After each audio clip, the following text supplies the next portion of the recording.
Water Buffalo TM is back with another Buff Talk. All right, 3, 2, 1. Hey, what's going on, guys? It is Old School Matt here. I'm back with another Buff Talk, and today I'm gladly joined by my uncle, Carlos Bonilla.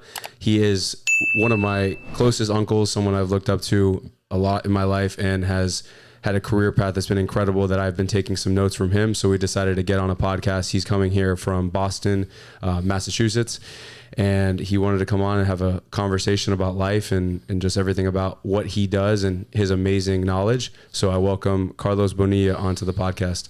What's going on, Theo? Hello. Thanks for having me. Pleasure. No problem. Before we start, would you mind giving a little intro or a little bit about yourself, what you do, you know, kind of where you come from, your background and whatnot? Let's see. I think I mostly identify myself as a foreigner, right? As somebody who came here as an immigrant from Puerto Rico, which, you know, as a Puerto Rican, we have the leg up that, we're citizens to begin with. But I do identify myself in that manner of, you know, coming to the U.S. As somebody who didn't speak the language. Young, I was 12 years old when my parents moved here, West Palm Beach, Florida. Graduate of Lake Worth High School, so local kid. And so that's really kind of where my identity starts and moves. Proceeded then to go to college at the University of Florida, and for some reason we keep making our way north. Let me ask you this, because you said you were I guess you're always a citizen if you were born in Puerto Rico. Has that always been a thing? Yeah. So quick brief about Puerto Rico. It wasn't always a thing. Puerto Rico is still, the courts consider Puerto Rico a colony of the United States. And there's a lot of colonial mentality that Puerto Ricans carry that I have learned in my older age that I also carry. That isn't particularly great as far as our mentality to achieve and take responsibilities for what we do. There's a lot of things about colonialism that doesn't work, but interesting things about being a Puerto Rican. Like I mentioned, I went to University of Florida in Gainesville. I studied engineering. I got a master's in something called computational fluids. And that work took me to some really interesting places. Most interesting of all was that we lived in Paris. While I lived in Paris, I had the right to vote for president, absentee from the state of Virginia, which was home. Mm-hmm. So for 3 years, you know, I could vote in local and national elections as an absentee voter from Virginia. But if I moved to Puerto Rico, I could not, right? So it's ironic that I could live in France and vote for president, but I can't live in Puerto Rico and vote for president. And by the way, that's not just Puerto Ricans. Any American that moves to Puerto Rico loses that right. What's the reason again? Residents of Puerto Rico do not have the right to vote for president. Okay, so if you're a resident, even if you're a citizen in the United States, you Correct. still don't have the right to vote? Correct. And when did that become a thing? Is that just something that's kind of tied up into the legislative nature? No, so Puerto Rico is not a state. And there's this affiliation that Puerto Rico has with the United States that grants all kinds of interesting things. It's really interesting because when you look at a lot of the advantages and disadvantages that come because of this relationship with the United States, there are a lot that are really favorable for Puerto Rico. There are a lot that are not favorable for Puerto Rico, and they're all just kind of random at how we got here.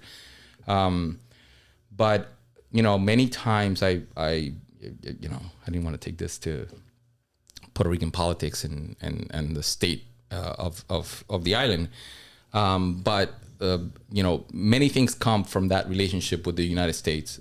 In that. When you don't have a vote, that kind of sets it as you don't really have control of your legislature. You don't really have control of the things that happen to you, which is not true, because we do vote for local elections. You know, Yep. you sit here, you're in Florida, and you vote for president, and that's what most people vote for. That has such a small bearing on your life, right? Most importantly is the judges, the commissioners, the school board officials, the local elections. Those are the ones that affect your life the most. Yeah. And yet we choose to ignore those mostly, and we focus on the national, right, for the president and the Senate, right, and those really affect you the least. They as far as decisions that are made, things that affect your day-to-day life, Yeah. those are less, Especially if you have like children and stuff like that. Oh, absolutely. But you don't, not even if you have children or not. I mean, laws affect you, affect the businesses around you, affect the taxes that you pay, affect how the budgets of schools, and, you know, basically everything that the community spends money on, right? Yeah. Police departments, fire departments, schools, water, sewage, you know, all those things, garbage, all of these things that matter. But anyways, that's kind of an oddity about this, you know, since you asked about. Yeah, I never really knew. I mean, I know a little bit about Puerto Rico, just because I grew up around you and your brother, but I never really understood the dynamic between the United States and Puerto Rico, and how that it's kind of like an asterisk by. It's an odd relationship to say the least. Got it.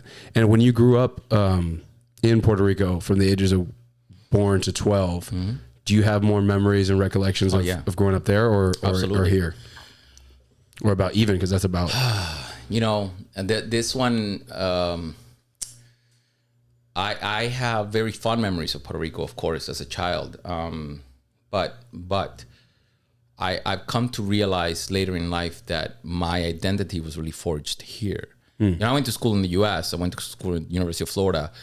That forged my identity. When I was living in France, and I would bump into anybody from the U.S., if I found a South Floridian, man, that's like, those are my peeps. Like we understand each other. We know. If you find a Latino South Floridian, and it doesn't have to be Latino, but if you find a Latino South Floridian, like they totally get you. And there's something, you know, there's something about that I realized like later in life. I was like, oh, I'm not as Puerto Rican as I thought. Yeah, you know, I'm like Floridian. Yeah. I came here. I was educated here. Did you find many in Paris when you guys lived there? Puerto Ricans, none. But South Floridians? Yeah, I did. Yeah. I did. And it's like, you know, and I used to, you know, we used to have friends that were, but as you know, the kids, you know, we spoke Spanish at home. Since your aunt and I both speak Spanish, we made Spanish the main household language. Yeah, like the home language, exactly, of the kids. And so, you know, as a consequence, a lot of our friends, when we moved to France, we made a lot of friends with Spaniards and Venezuelans and Argentinians and Colombians and Peruvians. You know, they're all over the place. And even with those people around me, I felt much more identified with anybody who was, you know, from Florida. So it was really interesting for me to just kind of, you know, I had this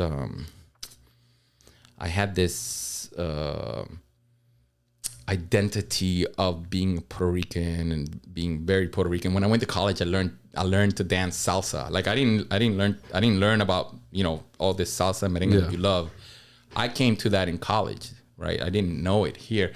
I mean, I knew a little bit, and you listen, and you know, and you take it in, but it was when I went to the University of Florida, when I was surrounded with a bunch of other Latinos, that I took in that part of like, oh, you know, this is kind of like my culture. I should know how to dance. People would say to me, oh, you're Puerto Rican, you must dance great. Oh, so you never were you weren't naturally a good dancer? I mean, I always was a good dancer. I mean, but like, you know, I mean, I grew up in South Florida. We used to dance. Yeah. I don't know if you guys are familiar with booty music. That's what booty music, like twerking buddy. And stuff like that. No, man, like Uncle Luke, like back in the late 80s, never heard of early 90s. Yeah, Shake what your mama gave ya. I guess is that like club music type of stuff? Booty music. That's what they called it, booty music. It was called booty music, and you'd go to the clubs and you'd grind, and all night. Yeah. And that's what we called it. And I don't know what they call it today. I guess maybe twerking is twerking. I think twerking is when girls shake their butt, but this is more like grinding. I know what you mean. When you dance. There was a lot of shaking. Yeah, you definitely shaking your butt. Yeah. But was that the revolution of the party era? Was in the 90s, 80s, 90s? I mean, when hip hop, I grew up in the era when hip hop was really taking off, and that was kind of the break of hip hop. Like, you always think of hip hop as New York, and then there's this like explosion of hip hop outside of New York, from West Coast rap and whatever. And here in South Florida, we had Luke, and we had Luke. I've never heard of him. So it was part of. I think it was part of NWA. Okay, I've heard part of NWA. He wasn't part of NWA. He was. Oh God, I'm missing on. I'm spacing out on what the group was. You said his name is what? I've never had the computer in front of me, so now I do. So we usually do the podcast without this monitor, this nice video switcher. But Luke, what'd you say his last name was? Luke, shake what your mama gave you. Yeah, it comes up right away. Absolutely. Poison Clan. Oh, Poison Clan. I mean, there's a ton of stuff that I'm sure you've heard of and has been remixed and redone in many different ways. But a lot of rap music will use little clips from older songs. I don't know if you realize that. I mean, that's hip hop. I mean, like the background you would hear, like I can't think of any specific songs, but people will know like a lot of Drake's music has like older R&B in the background and kind of part of the beat, and they remix it, which I think is pretty cool. Yeah. But most of A Tribe Called Quest, like all that stuff you listen to, I mean, it's from older stuff, right? They was sampling. Is that what it's called, sampling? Yeah. Yeah. I was going to ask, when you were growing up as somebody who was technically not you were a United States citizen, right? Right. But I think you still have that kind of foreign entity type of thing. It might have been a little bit better because you lived in South Florida, which has a lot of Hispanics. But did you ever experience anything like where you felt like not welcome in the country? No. Always felt like you were a part of the country. No, I think it's really interesting in this really divisive times, whatever these are. Mm-hmm. How do I put it? I went to school in Lake Worth High School. Yeah. And in Lake Worth High School, people, people were scared of Lake Worth High. I remember people would when they found out that I went to Lake Worth, in other circles around town, would say things like, "Oh, aren't you afraid to go to that school?" And we had things, there were gang fights, and we had Haitians were fighting with the blacks and the Latinos, and I mean we had gang violence back then, and I remember a time when there was some big fight, some big gang thing, and you come to school and police would be there. The police would be there, and all of these things. But what's interesting is that place where I grew up, you had really poor kids. You had every color, every background, like a melting pot almost. Yeah. And you also had rich people. Mm-hmm. You also had wealthy white people attending that school as well. Yeah. People who lived on like Bob, for example, his dad went to that high school. I don't know if they were wealthy, but I'm talking people who had homes that were waterfront homes on the coastal, like Palm Beach, right? Yeah. On the other side of the island, right? But you have a waterfront home, and that these are upper wealthy, middle class, right? Like I knew kids who drove to school in a BMW, that wasn't very common in the 90s, right? Yeah. And yet we were all in the same school, and I don't know at what point, private schools became more predominant, right? For where you should raise your kids, or maybe you didn't want to expose them to the kinds of things that we were exposed to. But to be honest with you, it was beautiful. It was a beautiful melting pot. And if somebody, I was somebody who was bullied. I was somebody, who experienced, dislike and maybe fear in school, and and things that to me were normal. That's how it was to go to school back in the days. But I might even be called a name or two that may have been racist, but they weren't. If somebody did stuff to you because they didn't like you, not because of your race, not because of your race, right? Like there's a lot of friction, and there's a lot of things that happen, and I'm sure that there are predispositions of people about the behavior and whatnot, and a lot of the animosity that may have arisen may have been culturally and racially. Yeah. But I never really felt like I wasn't welcome because I wasn't white. Yeah. Never once. Never once in Florida. I mean, we were together in that odd experience that was high school. And I think that made me who I am today, and I'm grateful for that experience. That's cool. I think that area specifically is pretty cool because, like you said, there's a whole mixture of cultures that maybe not a lot of people that aren't familiar with the South Florida area that watch this podcast will understand. But West Palm Beach specifically, Miami too. Yeah. It's kind of, I think all of Florida, like south of Orlando, has this weird like mixture of cultures, and especially West Palm Beach, the area that you grew up in. I kind of grew up in too because of my grandparents. But yeah, it's beautiful in a way that a lot of people are very, and there's also a lot of violence obviously, but there's a lot of people there that come together and they love each other.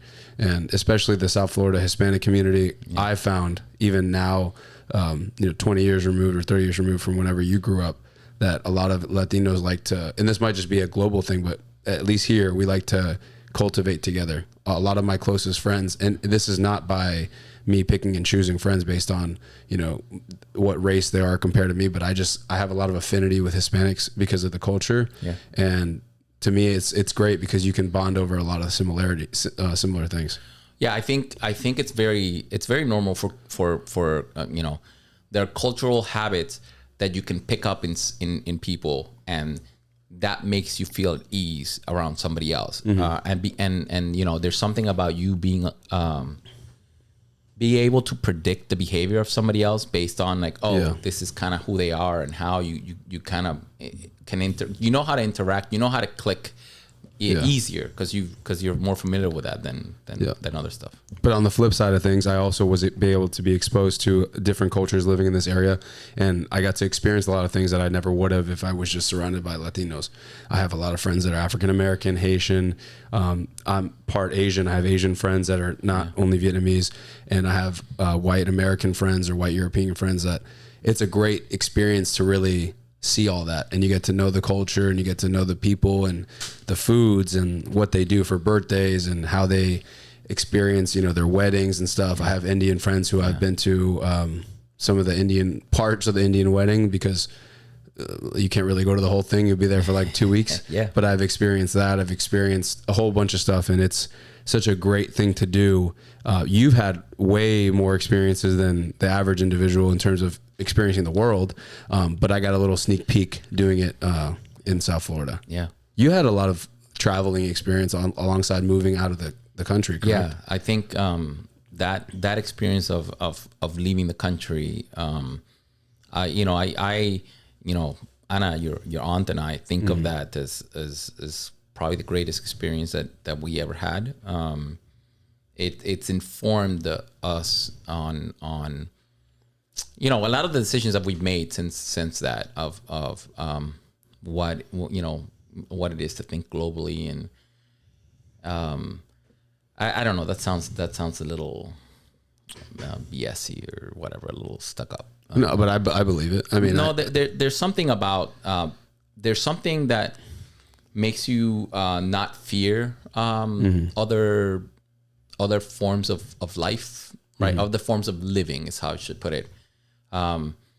When you're more familiar with something and it's less threatening. Yeah, right. definitely. So it's odd. You know, it's kind of interesting.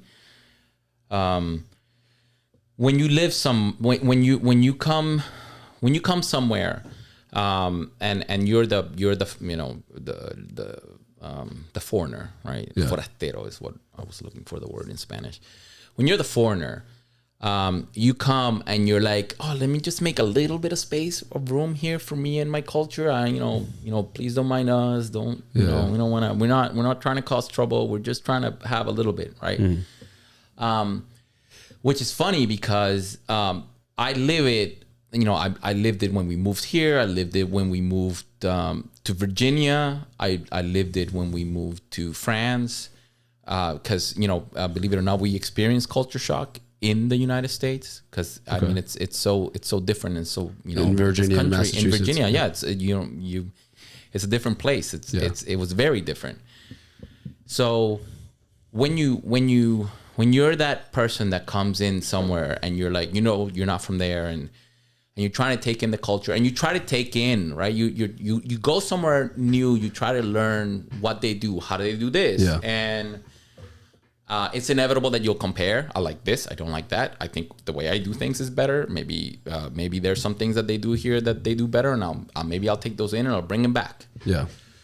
But I've seen, when I go back home to Puerto Rico, the flip side of you know, you are seeing foreigners come into your place, and they're not welcome. They're not integrating, or they're not taking in the customs, or they're and you feel threatened by, you know, and the community that you know feels threatened by these foreigners. You know. And the foreigners I'm talking about, like in Puerto Rico, you get a lot of immigrants from Cuba, you get a lot of immigrants from Colombia, and you get a ton of immigrants from Dominican Republic.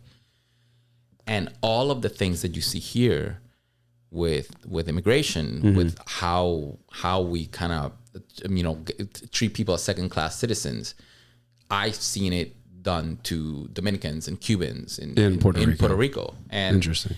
And so it's that dynamic of like, oh, you don't, you know, if you're, you know, Puerto Rican on the island, you don't know what it's like to be a foreigner. Yeah. And so you don't understand, you don't have empathy for, you don't have as much empathy. You don't really understand the trouble and the difficulties that others go through to, and I'm not even talking about whether they got here legally or not. It's just hard to live somewhere where the customs are different, and it takes a while to adapt. I think a lot of people get territorial too about their areas. A lot of people don't like to see new faces and new ideas be involved in where they're from. It's absolutely threatening. And in some ways, it's a good thing. In some ways, it's a bad thing because you don't open up your heart and your space to others. But I think that's a big thing from what I've experienced in living in the United States and in Florida, is that I think a lot of people, regardless of whether you believe in illegal immigration or legal immigration, I think that people get territorial because they want their space to be peaceful and calm, but a lot of times they don't really understand the other cultures, like you were saying. So that's why, the norms. And a lot of times they get like stigmas about people doing certain things, which could be true. But I think for the majority of the people coming into this country that are coming in for, you know, I don't want to be political, for good reasons, a lot of times they don't pose any danger outside of, you know, the small percentage of people that come here. I will tell you one thing. I do, you know, we're very happy living in Boston right now. And I have no intentions of coming back to Florida, even though that this is where I grew up. Yeah. There are things that bother me today when I come down here that just drive me nuts. Yeah. And these are things that now it's like I'm the guy who's from here, who's seeing all these things. What is one of those examples? Look, man, it drives me nuts that I go to a Publix or a Walmart or wherever, right? And I see it all the time here. You go shopping, you bring your stuff out, and you have a shopping cart. Yeah. And can you fucking put that thing back? Oh yeah. Can you please just like it's and I find this like disregard for others, right? That it just drives me nuts. Like we're not a community, right? Like I feel like in Boston is full of people that love their city, love their town, right? And I'm in Greater Boston. I'm actually in the city of Newton. And you have all these people that, you know, they have all these traditions and it's a community, and they think of themselves as part of a community. Yeah. And I remember when we first moved here, the thought of community didn't really exist. As far as like my neighborhood, right? We had a community in church, right? Eventually, we had a community with our friends, but like you didn't really think about these things. Like I'm sure as a kid, I left that cart right on the side. Like I didn't know it didn't. And so it's like, sometimes I come down here, it just drives me nuts. Like, that pisses me off too. Well, it makes me feel like people don't care about their city. Right. Yeah. And when you're in a place where a lot of people come from very different places, right? Everybody comes from somewhere else. Like where is home and what is home? And do you treat this like home? Yeah. And some people do, but because they never treated home well, because home never treated them well, which is why they're here. Gotcha. But you know, those kinds of things. And now I'm acting like, you know, oh, get these people out of here. Yeah. You know, like all these Latinos come in here and ruin everything. Yeah. Well, I mean, I don't know who leaves their carts on the side where, you know, at least have some decency and put it up on like the little. You know, the little curb or something on the grass. But I always, I don't know what is in me in the past 5 years, but ever since I gained some maturity, I always put it back in the place, even if it's like a 5-minute walk. It could be, or 10, whatever. Yeah.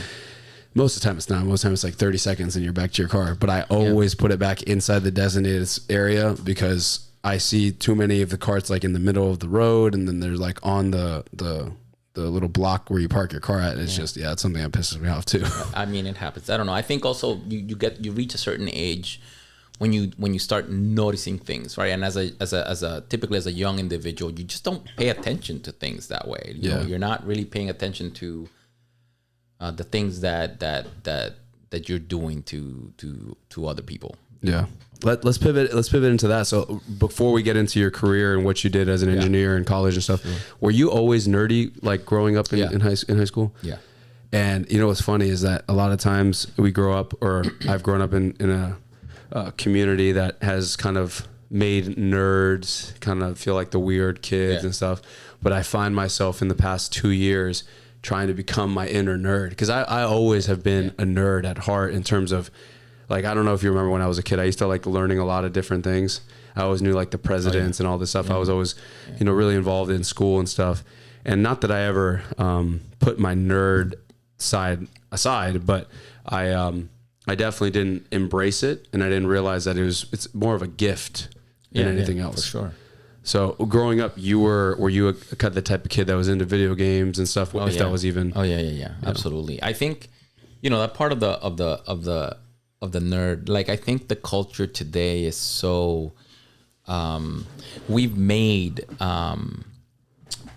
you know, we have nerd stars, right? We, you know, Steve Jobs is an icon, right? Well, still is. And it's somebody who everybody admires, you know, everyone, meaning like every age group can admire, whether you're young, right? So when we were kids, or when I was a kid, that really wasn't around. There wasn't like a being nerdy was not something, right? So you were trying to be part of. I mean, like I said, I was bullied in high school. I'm sure it was because I looked like a nerd in many ways. Really? Right? Oh, you looked the part too. You weren't just. I was a late developer, so I looked like a little kid in high school. Yeah, I grew like 2 inches, 1.5 inches after high school. So you know, I was a little kid. And the first 2 years of high school, high school in this country is like a social experiment, or certainly was. And like I said, it shaped who I am today, and I wouldn't change any of it. But it was, you know, it's something that I would fear for my children if I knew they had to go through that same experience, right? I would try to make sure it didn't happen to them. But that you were trying not to, you're trying to blend in. Yeah. You're trying to be part of like the in crowd eventually, whatever that meant.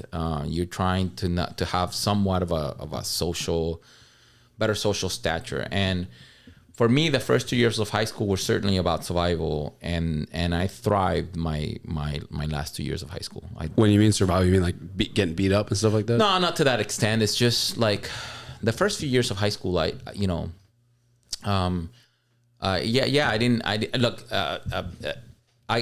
came to this country. I was in 7th grade. I went to Coniston Junior High.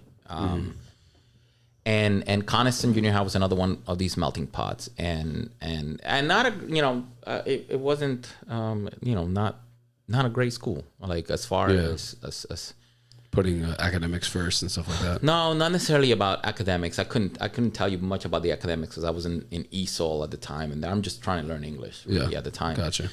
But there was a lot of social difficulties as well. Like, there were a lot of fights and I mean, I think it's where the gangs start. Yeah, definitely.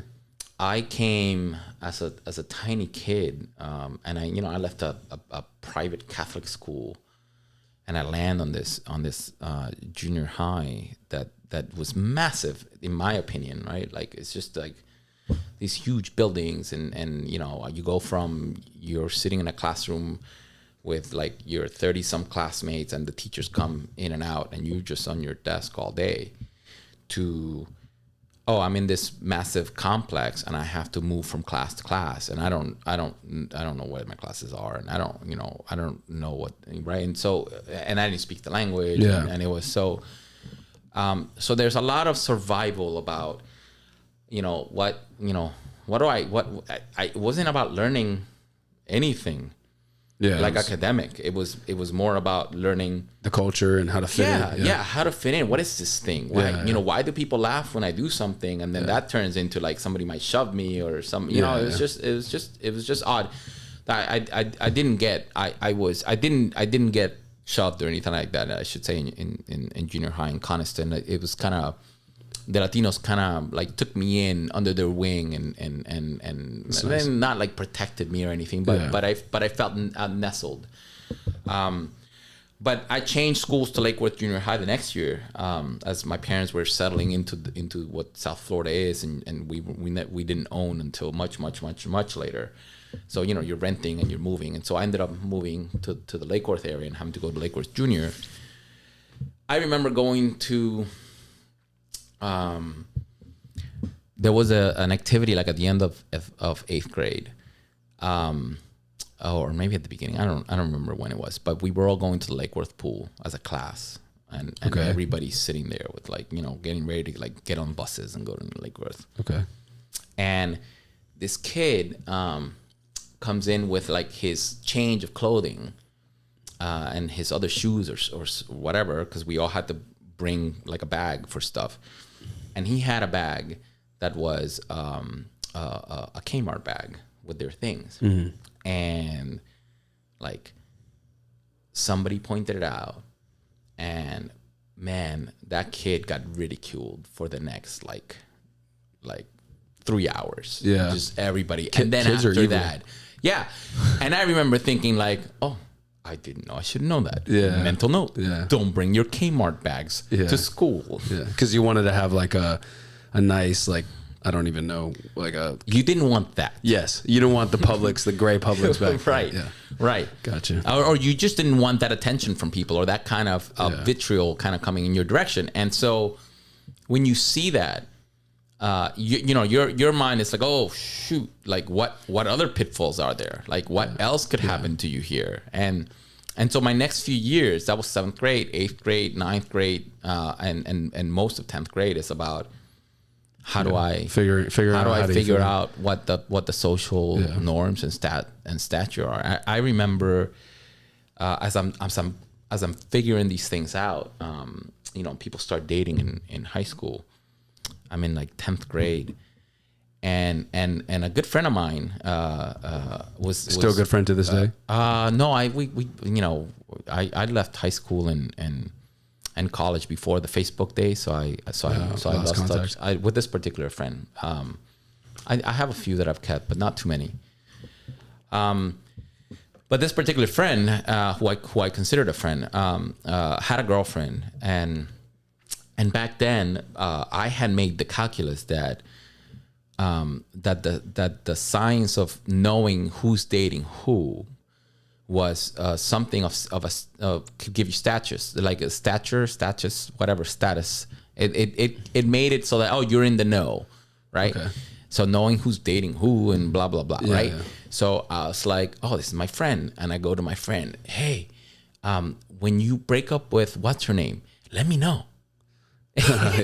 And my buddy looks at me like, okay, sure, dude. And like, and like, it's so funny. Like, it didn't occur to me that that's just like wrong.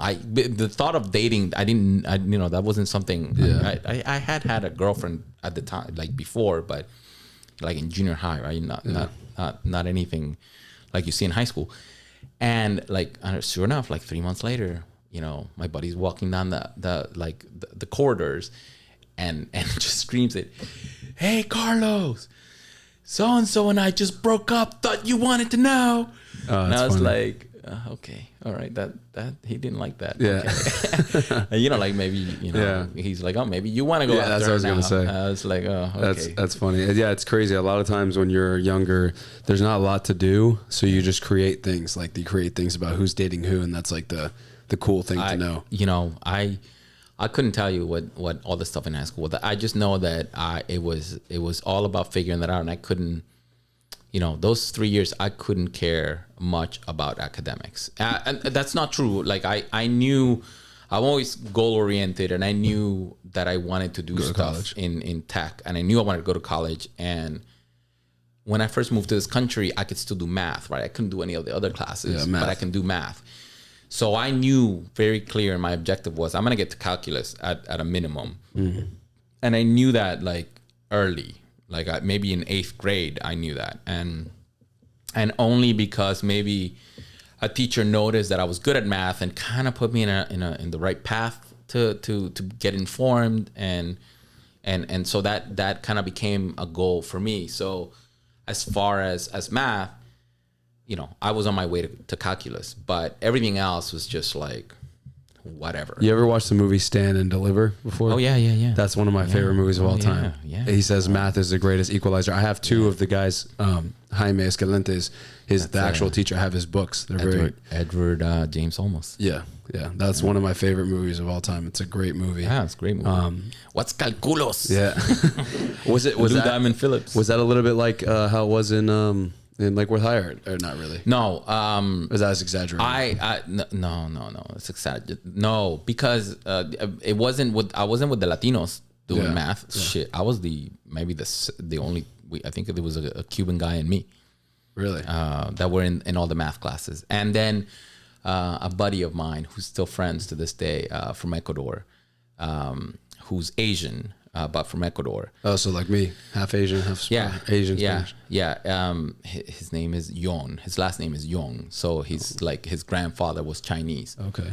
But he grew up in Ecuador, and I remember we're in my calculus class, and he's new to the school. He came to the U.S. at 17, and he was in calculus, and he hears me talking with the Cuban, Spanish, and so this dude that looked totally Chinese, turns to me and starts speaking to me in Spanish, and I was like, to my Cuban friend, I'm like, what is this Chinese dude saying? Yeah, he's like, cabrón, hablo español. I was like, oh shit, it was so funny.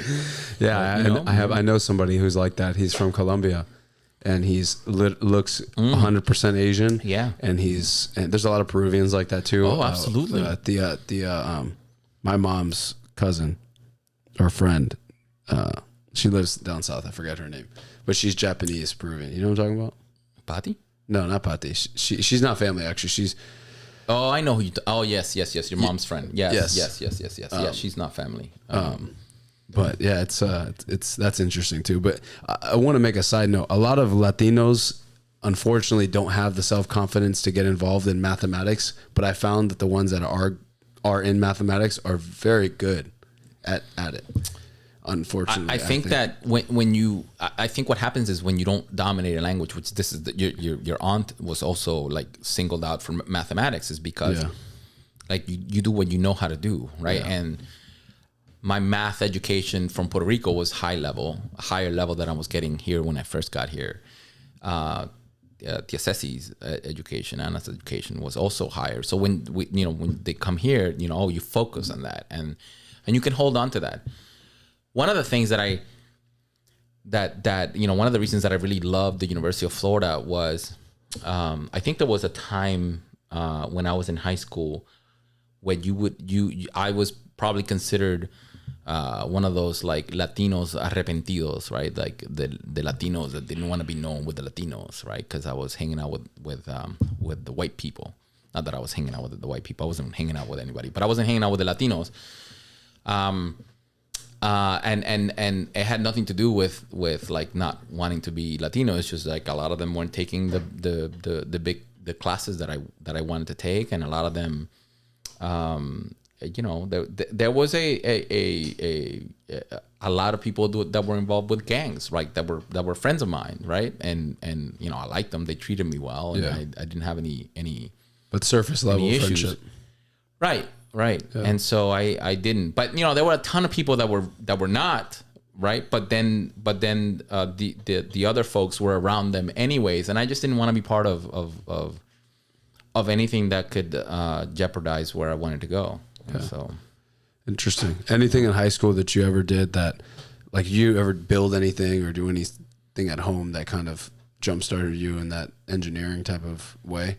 Because some people like they start building computers. I mean, I was doing computers really young. Really? Yeah, from Puerto Rico. I was programming. I was one of those kids that got into it really. I was curious about it from the get-go. My mother, when she finished school, my mother has a master's in school administration, and in one of the jobs that she had, she was working for the dean or one of the deans or somebody with power at the University of Puerto Rico, and they needed to do something with the program. I think it was for EMT training. And one of the other schools wanted to have this program and wanted to have an accredited degree, and my mother was writing the curriculum for said program, and the dean had at his disposal a number of computers, and he thought, I'm gonna give it to Anna, my mother, to see if this is something that maybe could go into the curriculum or it could be whatever. Back in the 80s, early 80s, and adding computers to a curriculum would make it flashy and interesting, right? So he made a computer available for my mother, and so my mom brought it home to me, and it was an Atari 800, and it came with a cartridge of BASIC. The programming language, and she gave me some little pamphlets to play with, and I found it the most marvelous, interesting thing I've ever seen. I was maybe 8 years old at the time. So you were given a computer, yeah, and a pamphlet, and then you just started. I think after that. So how do you even start? There's stuff written on the page. It tells you write this down, and you do. Almost like a tutorial. Yeah. And then there was there used to be magazines that you could, that you would flip through, and they would have code. And what could you accomplish with this? What is we were drawing? You were trying to make. I remember I went to one of these stores that had like a PC Magazine kind of thing. I don't remember what it was called, and it wasn't. I'm pretty sure it wasn't PC Magazine, but it advertised that it had the game Qbert on it, and that you could code it. And I thought that was the coolest thing. What's Qbert? It's this old game from like a little snake game or something like that. No, it's like I don't even remember what it was like, but there's like this pyramid, and you have a dude, and he jumps, and he's trying to get to the top of a pyramid, and there's obstacles that get thrown. That was all built in BASIC? No. Okay. But this magazine had like the source code for you to write it so that you could make your own Qbert game. It wasn't the original Qbert, but like a version that you could do. Anyways, and I get to this magazine, and I didn't quite grab the right one. The magazine was in English. I didn't know English. Okay. So I get to a page where I see code, and I just there was like maybe like 20 lines of code, and I just sat there and I memorized it. Really? Just so that like I would just repeat it like it was like. Do you remember any of that to this day or no? I mean, it was like 10 let x equals blah, and 20. So these were lines of code. I couldn't recite it today, but directions to the game. It's the program. It wasn't quite a game. So when I did this thing, I went home and I coded it. It didn't run because, of course, I had typed. I'm trying to memorize something, and so whatever it was didn't run, and I just spent like forever trying to like change things here, and it would say error, and it would tell you like the line that you had the error on. So you would go to that line and you would change words until an error disappeared, and then there's no Google search at the time. There's no Google Stack Overflow. Nothing. Yeah. And so that's interesting. Yeah, and so I just went through that until at the end something ran, and when it ran, it painted this thing. It was like it painted a I don't know, like a triangle or something like that in some magenta colors, and maybe it blinked. And so I took that and I started changing the code, like flipping like line 20 with line 40 and see what happens. And I didn't know what was what. That's so interesting. Yeah, but it just caught my. And how old were you when you did this? You were young? Like 8. Yeah, I was like 8. Wow. I was super young.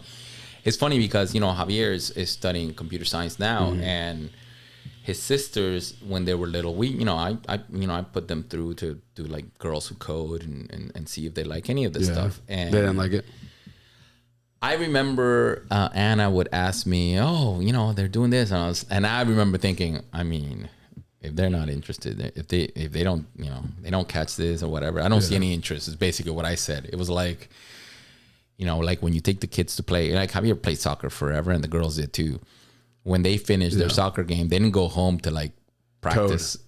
No, to practice. Like they didn't go home to like. Oh, you're saying practice soccer? Practice soccer, okay. Right? I was like, well, that tells me how much how much interest you have in it. I mean, it's fun. You're having a good time, but you're not like super driven by it, right? And it was the same to me with code. Like you're not finding interest. I found it like fascinating. Now.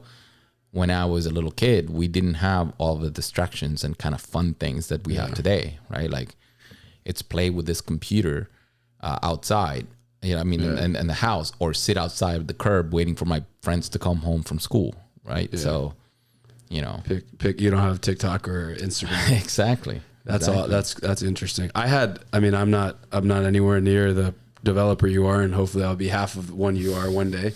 But I do find joy in it, and it almost sparked, like, I've never really enjoyed learning too much about anything. I think the way business runs is cool. I think those are all good things. I think accounting is fundamentally important for anyone trying to run a business, and it's interesting to see how you can put money here and save some money on taxes, and how the reports are made, and how just a bunch of different things. But the one thing when I started to learn how to program about 2 years ago is that when it's so satisfying to get to the end point, and it was probably way more satisfying back in the day when there wasn't a tutorial to follow or a forum to look at, because unlike today, you can probably find 90 to 95% of any question you have about coding, software development, anything online. But I would assume back in the day, it's like you barely had any resources outside of what was given to you. No, no, for sure. And a lot of that isn't, some of it is good because you find your stuff on your own, but most of it isn't great. It's really frustrating to not, spend time on syntax. Rather than, you don't think that builds character though? It does, but it's not necessary for it to be that hard, right? Like, when you're doing your math homework and the teacher's giving you like the 40th problem that it's the same damn thing, you're like, enough already. I get it. Right. But some people need that. Right. But you have to go through it anyways, because there's no other, right? So there's a lot of times when like nothing works, like software, like development and programming, it can be so utterly frustrating. Like it's so interesting because in so many ways as a developer, you can feel like this great creator who's spewing like prose of code to develop and create these like fantastical things and mold and bend and shape the computer to do what you want. And it feels so powerful and it just so rewarding. And it can be the most frustrating thing in the world when it doesn't, and it can make you feel like you're an idiot, an absolute idiot. Why did you ever pick up this machine? You're completely incapable of doing what needs to be done, and those two extremes exist all the time. Yeah. So and when you're first learning these things, like it can push you away. It absolutely can push you away. And I know people that have been pushed away by such things. Have you ever taught anyone how to program? I don't know if I've taught people. I've helped people solve problems with programming, but they kind of already knew how it worked. And like have you heard the rubber duck before? Were you like the rubber duck? We do that in software all the time. I've been rubber ducky for many, many, many people, and many people have been my rubber ducky. It's Is that what I've heard the term before? I always, whenever I talk to one of the guys I work with, he's always like, I'm your rubber duck, because a lot of times, not just software, anything. Yeah. It's not just software. Yeah.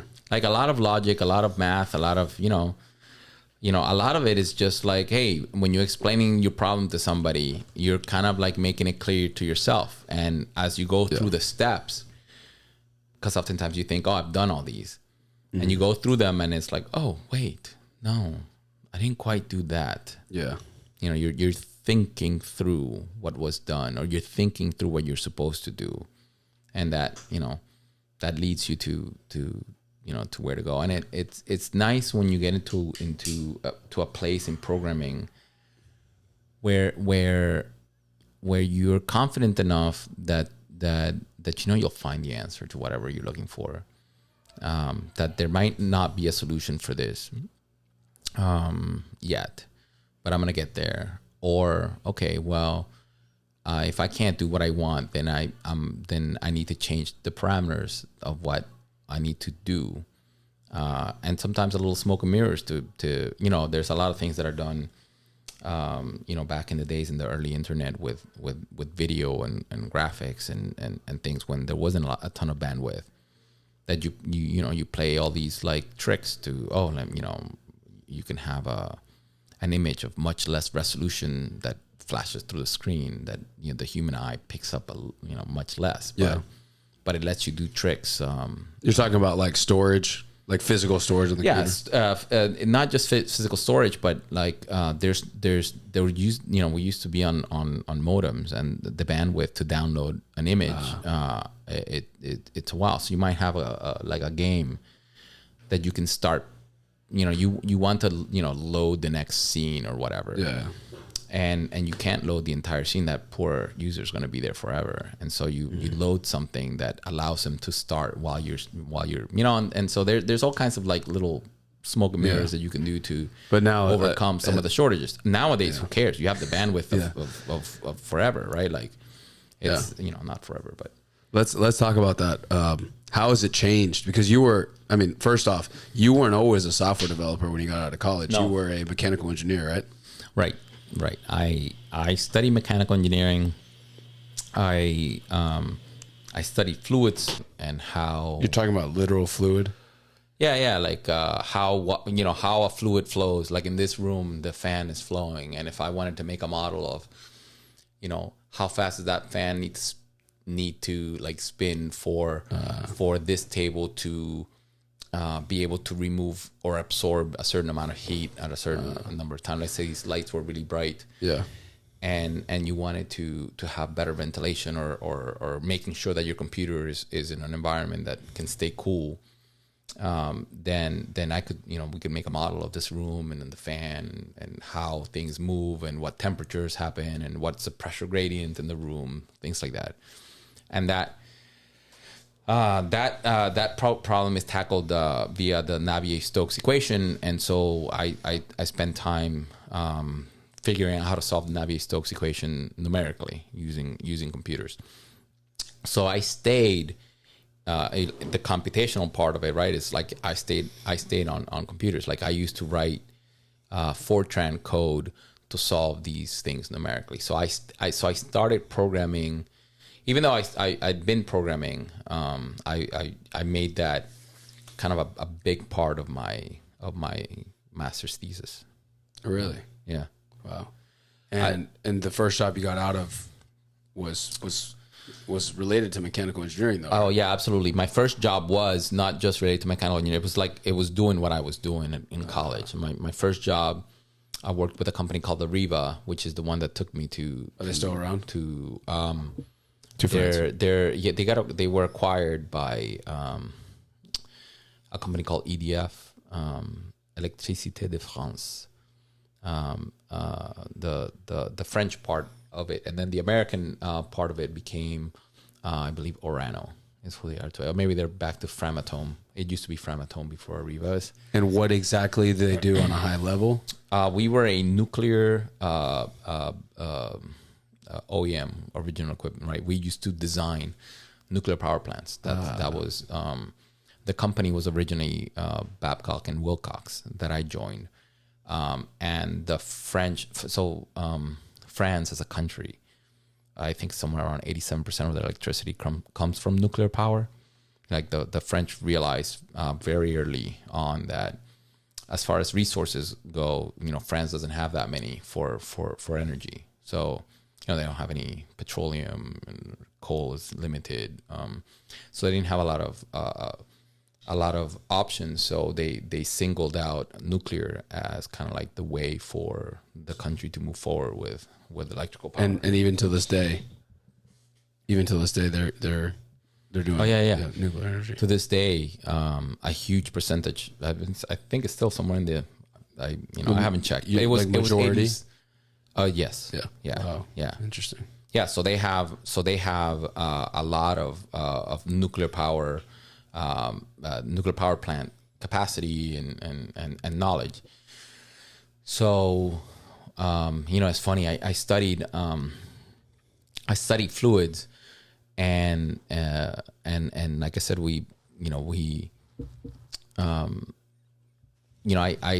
I thought I really liked solving these mathematical equations of Navier-Stokes, partial differential equations that I found fascinating. I still do. I think they're just beautiful. Like the kinds of things that come out of these things is just absolutely beautiful. Turbulent flow is just a marvel and just a beautiful thing to watch. To this day, like if I'm driving on the highway when it's a big rain, I love watching like a big truck and watching like the rain kind of sway back and forth off the tail of a truck, as you see kind of like vortices of wind that take the water and make it kind of sideways as a truck moves down on a highway on a rainy day. And that is just turbulent flow. Turbulent flow. That's turbulent flow. That's an example of turbulent flow. Yeah, you have, there's a lot of examples, but like, something as simple as you have a candle here, turn off the candle and you just see the smoke rise. Yeah. And so it starts out as a beautiful laminar, just kind of this thing, and then it turns turbulent and it goes, crazy patterns, chaos. absolute chaos, irreproducible. Not two are ever the same. And can you get a grasp on that with your formula you were talking about? Is that Right. what you were trying to So do? we were trying, so you do simulations to Predictive. to do right. And like I said, it's not, even nature doesn't reproduce those well. So there's a lot of variables with, turbulent flow is chaotic. And so, there are limitations to what you can predict in code, but that's what I did. And that's what I thought I enjoyed doing. Turned out that, when I first started in the industry, the hard part was solving those equations. It took, it would take, months running of supercomputers to like solve for like a, in my days, like 4 seconds of a simulation of some part inside of a nuclear power plant doing something.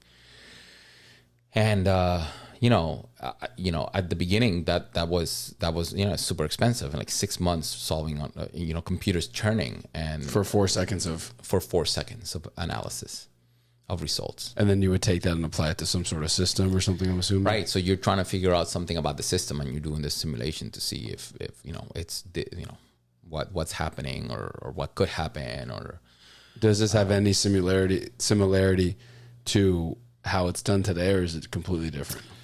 boy, I've been removed for 10 years. But I bet it hasn't, I'm sure it has changed. It probably hasn't changed a ton. We still use, we're probably better at initial conditions of these kinds of problems than when I started. And hopefully there's some, a neural network, being used to kind of like, for the initial and boundary conditions. I'm sure that's happening already or has happened. And so there was a lot of, but the point is that we couldn't use neural networks back then because we didn't have the computational power. So the computational power has just, is tremendously greater today. So the problem isn't so much solving those equations. It's just that when I solve them, now I end up with terabytes and petabytes of data. That's the next step on top of a terabyte, a petabyte. I think it's whatever 10 to the whatever, add 3 to that is petabyte. So when you end up with this much data, like I when I first got into the industry, we would write Fortran code to solve these partial differential equations, and then we would use Microsoft Excel to consume the result.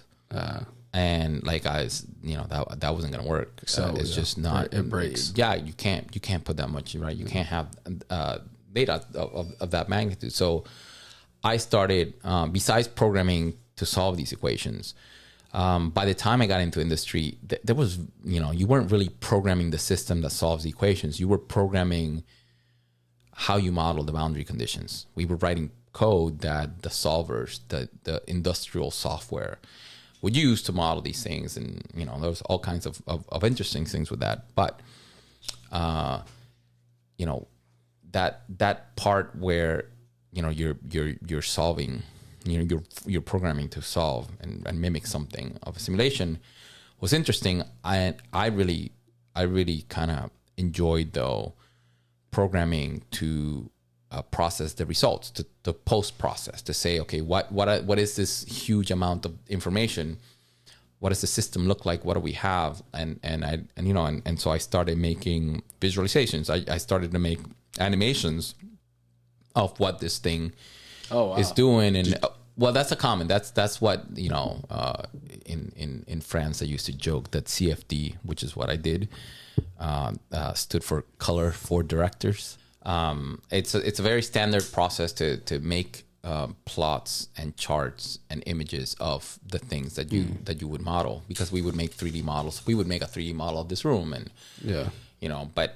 but being able to capture how the air moves through here, those are difficult simulations because you can't see air moving, right? So, but I have to make something that shows air moving, right? So how you visualize the things that you want to capture, how do you visualize the pressure gradients in the room, the changes in time of how things are. So I found that to be just really cool.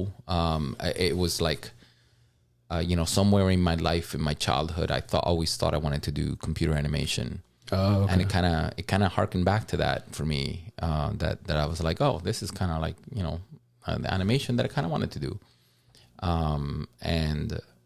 My first year working for Arriva in Virginia, I learned Python.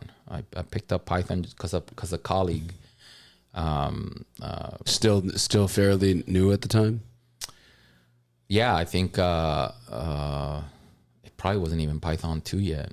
I don't know, maybe. I mean, we're talking about the year 2002, so Python came out in like early 90s, right? Right. Yeah. Python came out, I think, in 92, 93. I was in 90. A lot of the languages came out in that time, right? It was a fertile time for languages. Yeah. But so you learned Python, and what did you do with that? So with Python, I was basically reading results from a disk, and parsing them out. Like, I want to make an image of what the pressure look like. I want to make graphs of what these things, and you would do these kind of like, you like I said, you have, terabytes of data. Yeah. And you would eventually kind of sift your way through them to see, okay, what's going on here? Can I paint a picture? And so you would do this in waves, like, okay, let me see what's the most generalized view of this, what is going on. And then once you start understanding and seeing what's happening, then you focus on, oh, there's something strange or a phenomenon happening here. Let's investigate that part further. And oftentimes when you wanted to investigate something further, you didn't have the results, right? Your model didn't quite capture the resolution needed for something. And so you would have to run your analysis again, but this time, like, I want to make sure to pay attention to this part over here. So, so that's how I kind of landed on that world.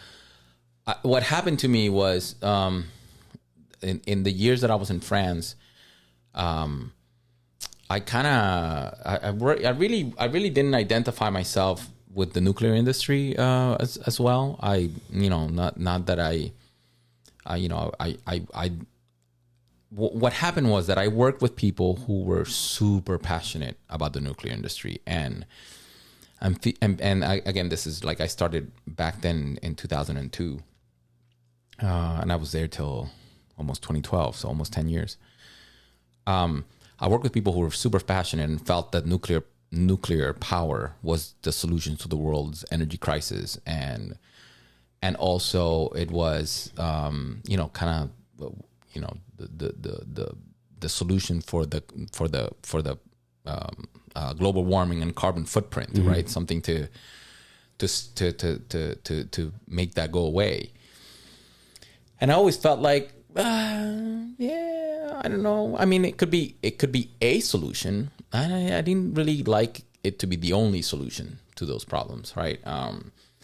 And because as an industry, we were super safety conscious, right? We were, making sure that everything that we do is for to make sure that accidents don't happen, that there aren't spills, that you're as an engineer, you want safety, right? You want to make sure that things go well.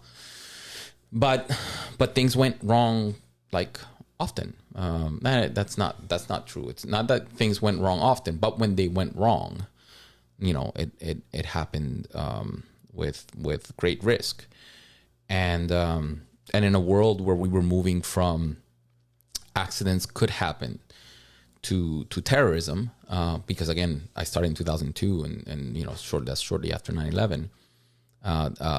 When you think about these structures in the light of somebody purposely trying to destroy, to alter, to sabotage, to damage, like, that's a lot different. Like, the risk is much higher, and much more difficult to keep safe. Although we haven't had any real issues as far as sabotage goes. But I think it happened to me while I was in France. I think it was 2009 that we had the BP oil spill. Yeah, the big one on Tampa, right? Yeah, on the Gulf Coast. And I remember like the ire in me. Like I was just so angry. I thought like who gives these people the right to mess with my waters, with our waters? Like I grew up with these waters and our vegetation and our food, our plant life, our wildlife. Was that because of a lack of understanding of some sort of, I guess, model of some sort, or is that some sort of technical error? BP? Or was that a physical error? No, I mean it was an accident. It was an accident. I don't remember. Purely that. It was an accident. Is somebody, there was. I'm sure there's documentaries made about it. I don't remember, but there was an accident. It was a fair accident. Not I don't think there was any malicious. Absolutely, you don't do something like that. Sabotage your company and that was crazy. I remember it was crazy. Right, it was awful. But I remember thinking like, who gives these people the right to mess with my environment, our environment, like. And I thought it was so unfair. Like, the U.S. benefited from cheap electricity and cheap petroleum, right? Because that was ours, and we were mining, right? We were taking it out, and it was being processed in the Gulf Coast. We benefited from jobs. We benefited from energy. We benefited from an ecosystem, an economy that went about that, right, for years, right? And yet, when it came time to pay for the damages, right? Well, Cuba is paying the damages as well. Mexico is paying. All of Central America, parts of South America, the Caribbean, and further, right? We don't really know how hard it was. And then there was all this like hiding of things, right? Like people weren't as you didn't trust that people were being forthcoming with things. And it just made me angry. Like, we benefited from all this, all these people, and everybody has to pay the consequences, right? That's just effed up. I was angry. Yeah. I was just mad. Like make BP like pay some sort of reparation. I don't know. There was like it was a dark time, right? I was just angry. Like how far are we willing to go? And like I don't know. You get into like freaking capitalism and all the things that happen, right? Well, fast forward a year. Fukushima happens in Japan. And all of a sudden it's like, oh, who gives us the right? That was because of nuclear accident? Yeah. So Fukushima happened because there was maremoto is what's the the sea comes in. What's the tsunami? Tsunami, thank you. So it was a tsunami. Mm-hmm. And it damaged it cut power to a nuclear power plant, and it drowned the backup power of the nuclear power plant. So now you don't have power and you don't have backup power, and things fell. So the point was there was basically a breach of containment, and you now have fission material going into the ocean. Okay, and it was a very similar phenomena, right? Yeah.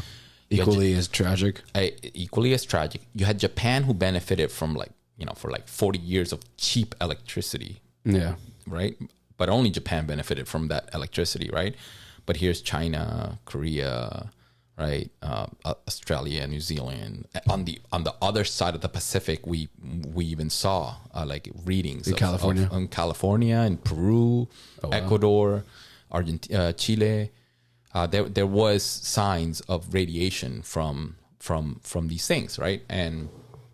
And very similarly, the Japanese government was very secretive about what was happening. And like I had worked on something called severe accidents. I worked in a team whose job was, hey, let's assume everything goes wrong in a nuclear power plant. Everything that can go wrong. And you start with, you have a meltdown. What happens next? Right?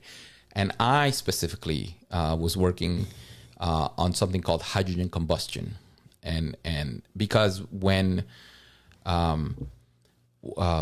mean, I don't want to go into all this stuff, but when fission material hits concrete and actually hits almost anything, it's so hot that everything just decomposes to original elements. So you basically get hydrogen out of concrete, hydrogen gas, right? But there's not enough oxygen for it to combust, and so even though it's very hot, it won't explode because there's no oxygen for the hydrogen to combine with, right? But then it reaches a point somewhere out of containment where that hydrogen reaches enough oxygen, it's hot enough, and you'll have a combustion and you have detonation, right? Just random explosions. Well, inside of the containment building. Okay. And so as we're watching what happened, you know, there was an explosion. I saw it. The first thought I had, and I didn't. And you I didn't worked, have any evidence. You worked in the office too, right? You weren't working from home at this point? No, this was like 2009, 2010. So your life was at risk?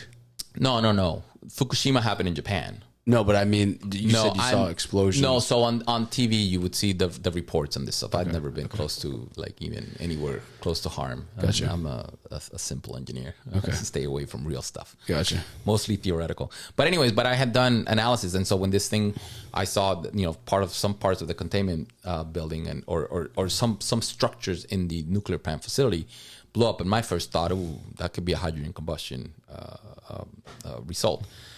And so, you know, the Japanese government, or I don't know if it was the government or the entity that owned the Fukushima power plant, they were not as forthcoming with data, and we could tell that they weren't being honest, because we have experts and we could tell. But anyways, here you have a country who, you know, it's a first world country, right? Here's somebody who has the capacity, and here we were, you know, trying to sell this technology to other countries, right? And I just felt like, I don't know, I don't think the world can handle it in this way. Now, I think fortunately in the industry they're moving to more modularized things, where you think of a power plant more like a battery. You know, we drop it off, and you plug to it for 15 years, and in 50 years we'll come and pick it up, and we'll take care of the mess, right? We'll clean it up, we'll change it, we'll do it. So I think that's a better model than you know, building a nuclear power plant in a country that doesn't have the infrastructure to support it properly, or doesn't have the safety culture to support it properly. So after all of this happened and all of the, I guess, controversial stuff, that's what made you say, I'm going to put my foot down and I think when I put the lights on me and said, who gives us the right to do this? Mm-hmm. Then it was just like, oh, what the heck? And at that point, like, I take a look at my career and what I'm doing and who I'm working with. And I know how passionate my colleagues are about this stuff. And, you know, there's something brings you clarity, is when you work with somebody who's passionate about something, you can tell that you are not, right? When you see somebody who's working, who's passionate on what they do, and who loves what they do, right? Yeah. And you're sitting there and you're thinking, yeah, I'm not as passionate. I mean, I like this stuff, but I'm not. It doesn't drive me. And I was just like, wow, I need to change. Yeah. I need to do something else. You know, I was working in France. I you know, that kind of came to me. I didn't know I was going to act on it. I knew I wanted to, but at the time, the only way I knew to change was, you know, to go back to school, you know, and maybe study something else or make changes. But, you know, as you know, your cousins had already been, you know, born. We have 3 kids living in France, and going back to school wasn't really a real option. And I just kind of pushed it into the back of my head and said, okay, I'm going to grind and get through this. And then, you know, but keep thinking about what you want. In 2010, I attended a scientific Python conference, SciPy 2010, in fact. So Python, real quick, Python was your preferred and my go-to primary language. Yep, my go-to language. That's awesome. I had left Fortran behind. Python was what I loved. That's cool. What I loved coding in. Yeah, it's very useful. It's super useful. Just started learning a little bit about it in August, and it's really, really cool. Yeah, no, I never understood the hype behind it, and now it's fantastic. I love the language. I sometimes hate the users because the Python is like a hammer and everything looks like a nail. So that, it's a little annoying on the user base, as opposed to say like JavaScript, where they know their language sucks, and so they're not. They're I don't know, that the attitude is different towards, there's great stuff that comes, but they understand all of the things that you shouldn't do. And like, there's a lot of holes to this language. The Python folks tend to be like, Python can do everything, It's also, I think Python's a bigger community overall in that space, if I'm not mistaken. I mean, I know JavaScript has a scientific, in the scientific community. Because Python's not only, I mean, I don't want to say that people in finance and accounting don't use JavaScript. Maybe they do for some things, but I know a lot of people from the business side of things who go to school have learned Python in school. Yeah. It's kind of bleeding into other areas like data analysis for financial professionals and whatnot. All right. So when it comes to languages, I came from, Fortran was what I cut my teeth in the industry, right? That was my first professional language, was Fortran. And when you come from a compiled language, and you understand how fast it is, right? And all these people are telling you these things about Python, and you're like, it doesn't quite do things as fast as you. And there's limitations to what to do. And the objective was, well, you write what you can in Python, and what's slow, you write it in C or something else, and link to it, and it's kind of similar to what NumPy does, and whatever back in the days, NumArray and some of the previous ones. Was Pandas always around? No. That's fairly new, right? No, Pandas is fairly. It wasn't around when when I started using Python. Pandas was not around. It came. I don't know how much later, but I came to Pandas. I'm trying to think if it was Pandas itself or a predecessor of Pandas. Because SciPy existed for a long time before Pandas, and a lot of those things kind of, I don't know how much of those libraries were reused or were packaged together. But Pandas was not around when I started, and SciPy was kind of just kind of taken off. Okay. And SciPy was the conference that I attended. And it was our first year or something like that, or was I don't remember. I no, it wasn't their first year. I don't know what number it was, but they had been around for a few years before. I'm certain. This was Euro SciPy 2010, and it was in Paris.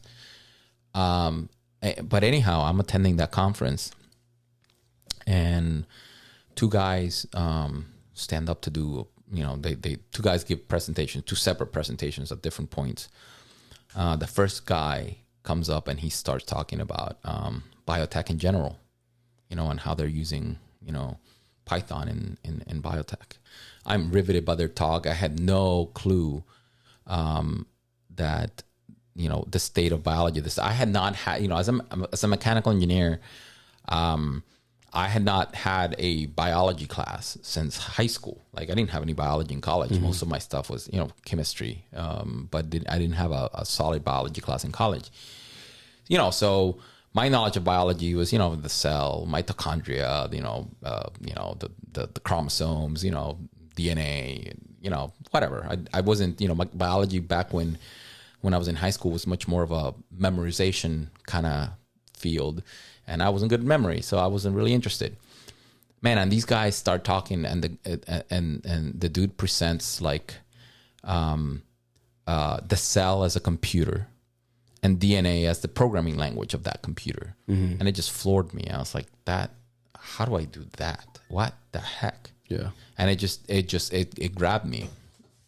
And And so I wanted, you know, how do I do that? How do I, can I, can I make a switch in my career? How do I go about this? It's 2010. I'm still in France. My contract, it was going to expire in 2011. So I'm still kind of going through the year, still thinking I wanted to leave, the nuclear industry, but not really taking any action. I thought, maybe I'll sharpen my my software skills, because I was certainly I was at my job. I was the guy who took care of the computers. I was the guy who maintained. I was the system administrator of the servers. ITs. I was the IT on top of whatever you were doing. Right. So my teammates would use the computers to solve the problems. I was the one running the computers on top of solving similar kinds of problems. It's something that I always enjoy doing, and I thought maybe I can take more of a role in that direction when I come back from France, when I come back to the US to kind of sharpen my skills in software. I thought, wow, I've been doing computational fluids forever. Can I do computational biology? Like, how hard could that be? Very stupid comment because everything in biology is about knowledge of biology. Computational biology, you can't code something you don't understand. Whereas, with fluids, I'm trying to solve Navier-Stokes equation. And I thought, hey, maybe in biology I have another equation that I can solve. I'm just solving a different equation. But, these are processes, and these are, you really need to understand how it works, right? All I know is that A, T, C, G, right? A goes with T and C goes with G and vice versa. So I just kind of thought, let me become a software, like increase my software strength and power. Like, let me be more of a software engineer, to broaden my horizon and see where it goes. So with the company that I was working for, Arriva and Framatome at the time, I think it was Arriva. We went through different names. When I started, the company was Framatome AMP. Then it became Arriva, which was the name of the parent company. And then they were acquired by EDF. So eventually part of EDF, and then Orano was the one that in the US. I forget. I stopped following. But I lost my thread on that one. You were talking about your introduction to the biotech company, the company you were working for. Oh, so, well, correct. Yeah, something. I don't know. I was going somewhere with the fact that it wasn't a Rio. But anyways, I come back to the States and I try to get a position. All right, I try to get a position in the company that allow me to move more towards software. But the company was moving in a direction where back in the early 2010s, there was a lot of cyber attacks and there were data breaches, and our company perhaps had been breached. I forget, or somebody had been breached, or some other company had been breached, and we were like really, weary. And so we went from like our engineers, being the administrators of their computers, to your computer is no longer your computer. You're just a user on a computer, and IT department manages it. And when you want to install software, then you have to ask for permission. Yeah. And it just made my life impossible, because every little piece of software that I needed to install, I would say, hey, I'm doing this. And they would ask, okay, why are you going to do that? And I'm like, it's not your job, it's mine. Yeah. Like, do you know what I'm doing? Do you understand? And then I have to, well, we asked because for this kind of problem, people usually use this software. And I'm like, that software's crap. I'm not using that. Gotcha. And so it just became like, oh, Jesus, like this is like, if they're going to do this now, like, I can't work like this. I can't, the part of my job that I really enjoy, the exploratory nature of taking open source code to see how it can be applied and what's available and what's the state of the art, what are people doing for solving whatever, they were making it a little more difficult for me. And it was just like, it became clear that I gotta go. I gotta go. At this point, I'm in Boston. We moved back to the U.S. My contract ended in France, and we had the opportunity to live in San Jose, California, or Boston, Massachusetts. Marlborough, Massachusetts, to be specific, is where the company was, where the offices. Because we didn't want to go back to Virginia, because we just, we lived in Paris for almost 4 years, and Lynchburg, Virginia, just wasn't cutting it anymore. And so, the opportunity in San Jose was interesting. It was a part of the company that was doing solar, using solar mirrors to warm up water, basically, to power a steam. So it's another form of energy creation, which was super interesting. But they weren't quite ready to like make offer, or they weren't quite clear on what the position was going to be, and the position in Boston was really clear what I was going to do, and who I already knew who I would be working with. So there was some level of familiarity, and then on top of that, we always, we had just lived in France for a few years, and it was really hard during those years for the communication with the family, because we're 6 hours apart. And that time shift it was brutal. And coming back to Boston, it's the same time, right? So grandma can talk with the grandkids, without thinking about it. Whereas before it was really, really problematic. It was tough, it was tough. The kids would get back from school, and they'd be asleep, or the other way around. And so it was, so at the end, Boston wins, and we liked the city, so we wanted to live close to Boston. So, which is why we moved to Newton instead of Marlborough. So as close to Boston as we could, with good schools and a place we liked. And so when we ended down there, very shortly after I took the job, my boss quit. And I mean, it was after Fukushima, so the industry was kind of tightening up, a lot of uncertainty. And my boss left to go somewhere. I forget which company, but it was somebody with whom I wanted to work with, or wanted to work for. And it just kind of signaled that, like, okay, really, you gotta bounce. You gotta bounce. You gotta do something. So I started looking. I started interviewing, and I thought I would hey, let's give this computational biology a try and see. And so when I went to do the things about where I want to work, what I want to do, I just started interviewing. I did a ton of interviews. I mean, 15 or 20 interviews probably, on like trying to land something that was software related. I wanted to really grow as a developer, as a software developer, because I really enjoyed programming, and I enjoyed writing programs more than I enjoyed solving partial differential equations. Like, that was clear to me. So let's go in that direction, software engineering, or I'm trying to get computational biology. That computational biology was that was very clear from the beginning. Nobody cared. I put my resume out. Nobody cares, which is it's right. Like, I don't know anything about biology. Nobody's going to want it. But whatever, in my hubris, I thought, I've been doing computational fluids forever. How hard could this other one be? But nobody took. So I'm like, okay, software. Let's go all in. So I'm doing interviews. And I'll never forget it. I'm sitting on an interview, and somebody is looking at my resume, and it's like, oh, you do big data. And I was like, excuse me?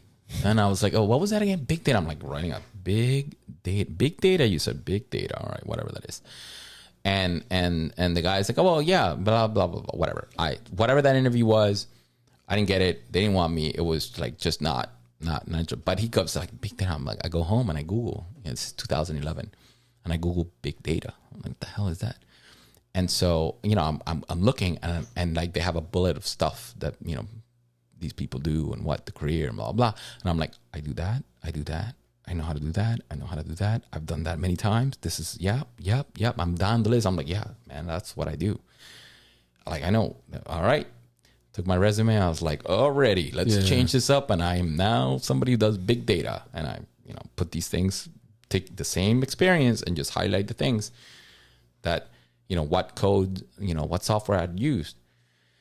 And so I started interviewing again, and I did a bunch more interviews, and interviewing, it's a tough process. Like, you get rejected all the time. You don't know the language. I didn't know, but you don't know the language of the field you're trying to break into. Yeah. And so, you say things that, or people ask you things that don't quite make sense. You don't answer the questions they want to hear. You don't sound as smart as you know. Then somebody says something and you don't quite get it, and you kind of bounce around, but then you go home and you look up exactly what they were asking. And you're like, oh, damn it, I know that. That's just didn't know the word. I just didn't know the words. Yeah. So I did a bunch of those, and eventually, you start understanding the language. You start becoming familiar with these things, and so I end up getting a job offer from what was at the time Yobot, a startup. First time and a startup was just an exciting thing for me, right? And startup culture was just full force by 2011. And that's when startups were like kind of a big thing. Oh, it was really cool. It was really cool. Yeah. It was really cool. Like Silicon Valley was Netflix was still a startup, right? Like Facebook was not public yet. They were, I don't know if they were considered a startup, but Twitter as well. All these. And so Uber too, Uber as well. Yeah, all of these, like I remember where the place where I started. We were using the tech stack of Twitter. Like we were using the same kind of technology that Twitter was using. What was that? So we were using something called Storm, and which we were using Hadoop to kind of crunch through big numbers. So let me tell you about Yobot. So Yobot was this place. It gave me my first break into software engineering, and I'm eternally grateful to them for that, because they still wonderful. Around? Nah, they dissolved. Yeah, they didn't make it. It was great, but the competition was Google. So we were in web advertising, and it was I think at the end Facebook was really the one that ended up being the killer of Yobot. But it was a fantastic experience. It's the first time I'm writing code for other software engineers, right? I used to write code for mechanical engineers and electrical engineers and whatever, and they just grab what I'd taken. And these software engineers just took me to pieces, just like bleeding all over my code. Oh, don't do that. Don't do that. This, oh, what is this? Well, just like ripped me apart. Yeah. That first year was hard. I certainly felt like I didn't belong, but they were patient with me. I learned a ton. I mean, I think of Yobot as my second master's, really, but a master's in computer science. Yeah. And super interestingly was, again, I took this job in 2012. I was used to running servers. I was used to being the system administrator. So I'm coming in here. I'm like, oh, where are the computers? We were in the attic of a copy center in Maynard, Massachusetts. Like this tiny place. Like I go up. There's 2 guys in there and me. We're 3. The company has 7 people. I'm like, where's everybody else? And everybody's remote. It's like, everybody works just from wherever. Yeah, everybody works remote. 2012 again. Okay, so there's this thing called Campfire. And that's how we used to chat. There's a chat, we have, and all of our documents are on Google Docs. And no, we don't have a server rack. We're using AWS, Amazon Web Services. And I knew what Amazon Web Services was because I thought it was cool and I'd heard about it. But I didn't know, like I had never used it. And so, here's the account, join. You're going to learn how to spin up, EC2 instances and run this. And so, I learned how to, build a system and a stack on a remote server. On a remote server on the AWS. it really just kind of it just opened my eyes to the kinds of things I could do. I mean, I remember thinking, God, if I was in my old company, like we could start up like all of this computational power we could use without any initial overhead for any of the CFD workloads that we were doing. And was that always a concern with budgeting and stuff like that? No, it really wasn't. But it was a pain in the ass when you wanted to run things and all the clusters are busy. You can get your work done, but it wasn't as efficient. It absolutely wasn't as efficient. Yeah. And sometimes you didn't really need a supercomputer to do what you need. You just needed some nodes to do stuff. And it's like, this person is taking up 64 cores of some like supercomputer that we, Beowulf cluster that we had to take care of something. And it's like, and then also physical maintenance on this stuff. Right. Absolutely. Yeah. When I used to, when I was in France, there was a dedicated team that took care of that. That was great. And they had they were the ones that ran a Beowulf cluster. And I remember having a machine with 32 gigabytes of RAM thinking, holy shit, this is the greatest amount of thing I've ever seen. Like they'll never surpass this. Like I knew they would, but it's like nowadays, unbelievable. You get your laptop with double that, quadruple that. Yeah. So I get to this place there, no computers, like nobody's in the office. We were 3 guys in the office, and we were all young dads. So the schedule was like, hey, you come in, you do your work, but I gotta, it's like, I gotta go pick up my daughter after school, blah, blah, blah. It was just great because we would literally work from 10:30, 11 a.m. until about 4:30 or 5. We would leave, go do things in our lives, right? Be dad, do parenting stuff. And like once the kids are asleep, 9:30, 10, we would all jump back online and continue our work day. Yeah. And that was just like, it was at the time, that flexibility was awesome. It was awesome. And I'm learning a ton, and I'm getting like hammered by these like real software engineers that are teaching me great things, and I'm learning great things, and I'm eternally grateful. And that was, a great period of my life. It was a hard period of my life because I pushed yourself. Yeah, I was pushed. It was hard. You doubt yourself a lot, because there's tons of things you don't. Imposter syndrome, I think is what they call it. Good Lord. Yeah. Through the roof, imposter syndrome. I mean, I was an imposter, right? I've been like, well, I've never done this. So, all right, let's go. Yeah. We went and they were like crazy. We would take crazy chances. This is not going to resonate with you, but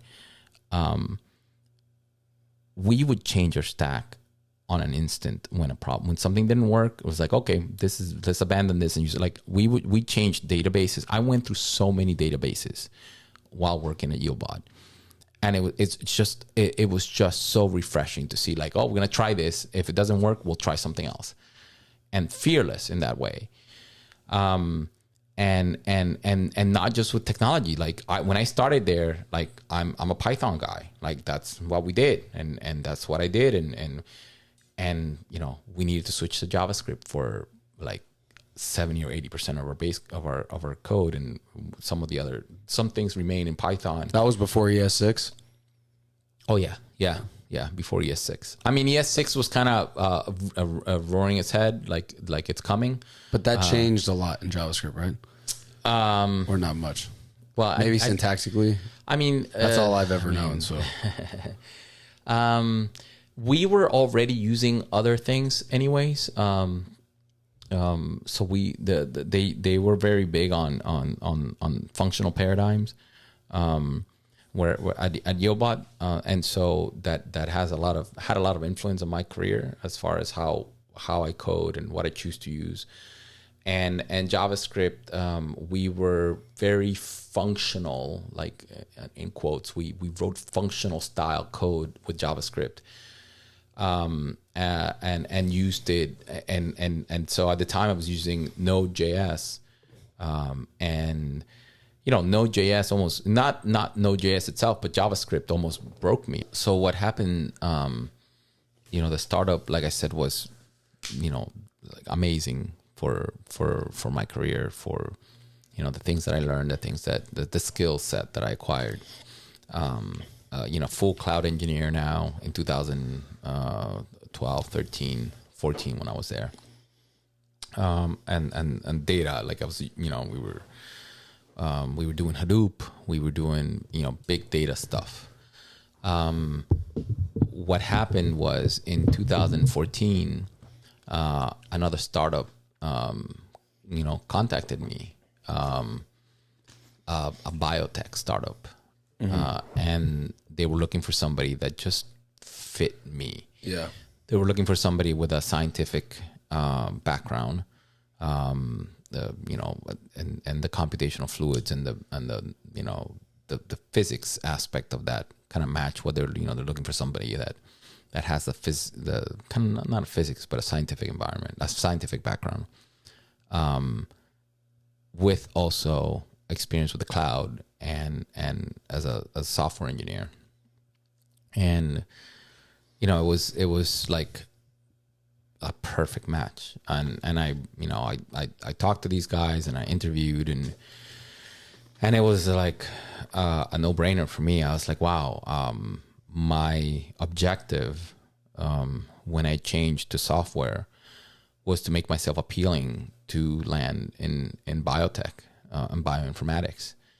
And here I am 3 years later, and the position that I'm being offered is a senior software engineer / bioinformatics analyst.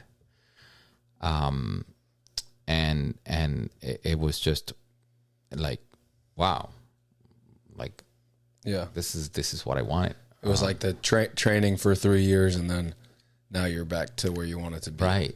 And it was awesome. And so, this was Gen 9, and this company, I mean, it floors me to no end every time I think about it. What we did as a company was you would order your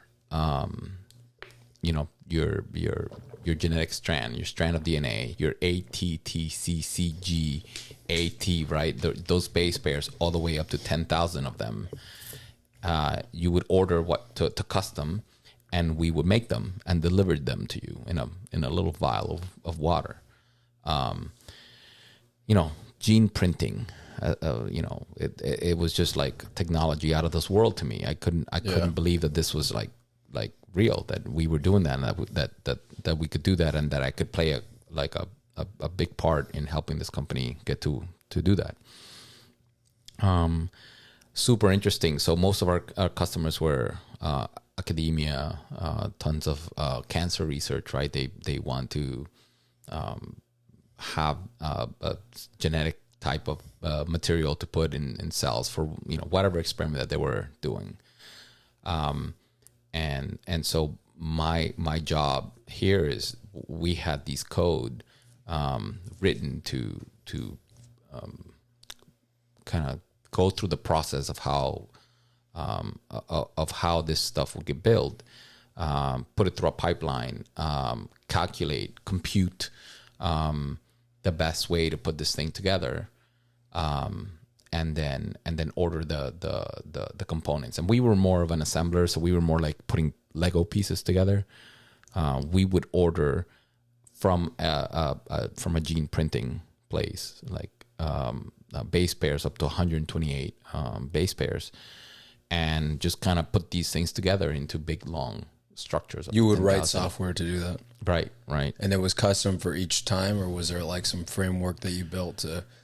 I don't even. No, the software was pretty general for any kind of thing, but there were a lot of there are a lot of pitfalls that could happen. Because you're not just dealing with bits of data. You have you have a living organism. So DNA is not a living organism, but it's of living organisms, and you're going to put it in living organisms, and these living organisms behave as with some predictiveness, but also there would be some chaos. It was just a fantastic experience. I loved every minute that I worked at that place, and I cherish my time at Gen 9. It was just really cool. Work with great people everywhere. I've worked with fantastic people, surrounded by just brilliant minds, man. Like, I don't think I've ever been anywhere where I felt I was the smartest guy there. Not even close. Just smart people all around. And it's just pretty interesting. It's you're so pretty smart. Oh, I appreciate that. But that's like, it's really like, it's so enriching to, it's super nurturing. It's just, you're in a vibrant environment, learning all the time, helping people do things that they love, and I'm I'm passionate about what I'm doing, and I'm very much enjoying and loving every aspect of what I'm doing. So that time at Gen 9 was great. Unfortunately, as startups go, we didn't survive, and so one winter Christmas of 2016, the company went under, and so I lost my job, and that was painful, and that was sad, and I loved that job. So it was less about the money, more about the experience you get to have. Absolutely. It's the first time that I leave a place and not by my will, right? But it's it. Yeah. Your time's over. You all the things that I was worried that I needed to do, for like weeks. I'm like, I gotta finish that. Oh no, you don't. Yeah. No, you don't. Was There's it like nowhere else to one day you walked into the office and they're like, "Hey, work shut down"? go? Yeah. It was that quick? Oh yeah. Wow. We walked in on a Friday. We got an email the maybe the night before, or the day before, about team general all hands meeting, which isn't so uncommon. Yeah. Though this one felt it, and I was like, "Ooh, what's going on here?" And working for a startup, that's always on your mind. Those things. That's how it happens. But But it caught me pretty red-handed, just not ready. And how big was this startup? I think at the time that we ended, we're probably close to 50. Okay, so it wasn't so small. No. When I started, so unlike the first one, where I was employee number 7, and we grew. By the time I left, we were probably 50 or 60. Then I switched to Gen 9, and Gen 9 was, I don't know, maybe there were like 30, 32 people when I started, and 50 when it went under. It was at a slightly different stage, right? But my first one, Yobot, outlived my second one, right? Oh, yeah. Okay. So that's always painful because you have stock options that I had left on the table with Yobot, because I left before Your vesting period, before my vesting period was over. So not that it mattered, because they also went under, and so whatever, all of these stocks that I bought were useless. So when that happens and you have to rethink and whatnot. I interviewed again. It was winter time. We weren't ready. I wasn't ready to get another job. I liked my job too much. There's an interesting transition here to crypto that happens actually. That we'll have to talk about that on a whole other. Yeah. That happened that winter, that Christmas actually. But I said I'm not looking for a job yet. I'm gonna come home. We came down here for the holidays. We spent 2, maybe 3 solid weeks down here. Spent it with family. It was awesome. I think it's like one of those. There's a few real all out New Year's parties that my kids remember, and I think this one At Jovi's house. Yeah, the one where you gave Javier some booze. No, it's probably not that one then. Probably another one. Maybe it was. I don't know. Because that was like 19. That was like 2019. This must have been before then, right? This was 2000. No, this was 2000. The year was 2016 to 2017. Yeah, no, that was not the year. But we've had some epic memorable ones. times. Yeah. But real quick before we inevitably have to close out this podcast, just wanted to talk to you about kind of the whole environment and space of software engineering and where I know you left off last on, and you forgot to include a very prestigious company, but you work for Bose too. A lot of people know that company. This was the after I came back from that vacation. Yeah. I got my head on straight and decided that I wanted to work for a more stable company for a bit, since the startup kind of burned me a bit, hurt.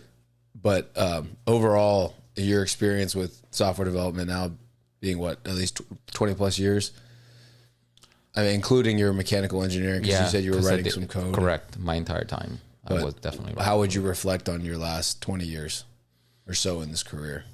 I mean, I've enjoyed everywhere I've worked. I always say, however, it's all about the people and who you work with.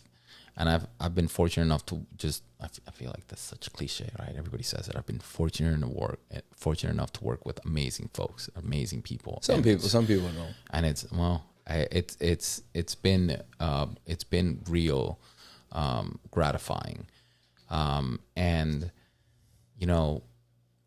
when you work and when you're doing and when you're getting things done and when you're trying to push a product or deliver on a product, your relationships are really the most important part. And we can talk about this company does Agile, this other company does Scrum or Kanban, or this group does this, what. Like, the most important thing is always the team that you have.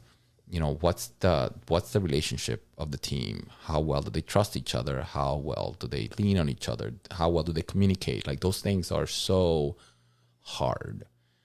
I've been fortunate enough to work in teams where we were humming, and when a machine is well oiled and just beating out good code, good product, like delivering, man, you feel like you're on top of the world. Yeah. And it's great because, like, you might stumble and your colleague catches you, and you're like, hey, we got this and that. Oh, it's like, oh, great. And you do the same for them, but the machine doesn't stop and you are able to do things. And it's so awesome and gratifying to do it, but it's about the people. Like, it's never the system that you're using. It's just a tool. Everything is just a tool. What matters is who's holding the tool and how people are using it. And these periods don't last. Even at Bose, I work with a team that for almost a solid year, it was just gold, just fantastic. But inevitably things change slightly or not, and they don't quite function the same way, even with the same people. And maybe management changes, maybe a team member leaves that was more crucial than you thought, or all more, good things have to end. Yeah, they do, and so it's hard. So I think in my in my career, I'd always go back to people. This is everything is about relationships and about people, about how you treat people, how they treat you, how you communicate with them, how do you learn to trust, and how do people trust you? Those are things that are never, that are the most important things in any organization, in any team. I've always said that I've never been loyal to a company. I've changed, since Ariba, Framatome, spending nearly 10 years with them. Every other company, I maybe spent about 3 years with each company, with great people again, and great. But I always say my loyalty is not to the organization. My loyalty is to my colleagues, right? Yeah. They're the ones that are in the trenches with you. And they're the ones with whom you are accomplishing things, right? And so I work hard for my colleagues, right? Not for whatever entity that I may be working for. Yeah, that's a good way to put it. And it's always, it's always paid dividends, right? It's always rewarding. And if things go wrong, hey, I was doing it for my colleagues, and if it didn't work out, then then it doesn't work out. But I, you do your part, and your teammates do what they can. Yeah, I'm still young in my career and in my business endeavor, so I haven't really hit that point to where I feel like I've been part of a great machine. But I hope to live and see that. I work well with some individuals. Like there's individuals I work well with, but I haven't had that opportunity to be a part of like a nice team. Yeah. So hopefully one day I'll be able to experience that. Yeah. Yeah. Always like lean towards, it's always good to get good money. But always lean towards great teammates and great management. Like like management is so hard. Like to work for good management, man. Yeah. Maybe that's why I'm not as loyal to the to the entities and more to my teammates. Yeah, great management is hard, and I've seen good management, and once I saw that, I was like, oh, we weren't doing it right in the other places. Yeah, and kind of like what you talked about, and just to kind of sum it up, and not drag this on too much longer, but kind of like what you talked about with your first startup, with you discovered a new way of living life. Not necessarily having to be somewhere and be there for, you were part of that team to where you did what you had to do. You lived your life. And then because of your will, you were able to commit more time later to doing what you had to do. Yeah. But, again, you're committing to your teammates. Yeah. And they're your teammates are going to get back on at 9:30, 10. Yeah. And let me get with them. Yeah. That's awesome, Theo. Thank you for doing this with me. Yeah, man. I'm sorry to cut it off a little early. I wish we could keep going, but I think it'll. We could talk for another 2 hours. Yeah. I think next time, we'll talk about some of the crypto related stuff and some of the future and some of the things you're looking forward to in a couple months when you get back here. But it's been a blast, Theo. All right. Thank you for being on here. Thanks for having me. Yeah. Any last remarks?